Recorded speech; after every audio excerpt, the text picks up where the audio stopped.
DJ Kanchan Raj Muzaffarpur. आगे तोरे चलते गाँव में सुनाई गे छौड़ी होई गेलियो हम बादाना। आगे तोरे चलते गाँव में सुनाई गे छौड़ी होई गेलियो हम बादाना।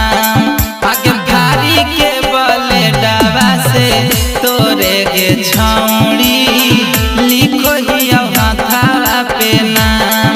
आगे भारी के बले डाबा से तोरे गे छौड़ी लिखो हिया हाथा पे नाम। लिखो हिया हाथा पे नाम।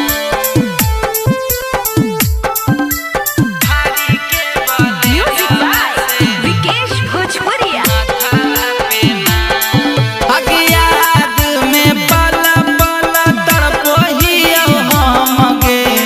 जागिए के होबो हो बिहान।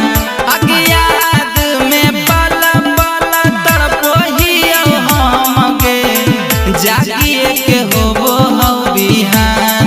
आगे भारी के बले डाबा से तोरे गे छौड़ी लिखो हिया हाथा पे नाम। आगे भारी के बले डाबा से तोरे गे छौड़ी लिखो हिया हाथा पे नाम। Digital recording studio Rajgir. DJ Kanchan Raj Muzaffarpur. आगे बबुआ बरुनावा नशवा में छौड़ी डूबल रहो हो सुबह शाम।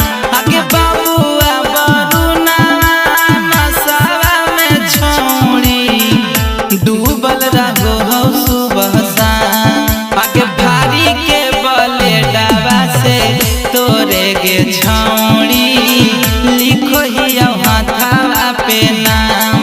आगे भारी के बले डाबा से तोरे गे छौड़ी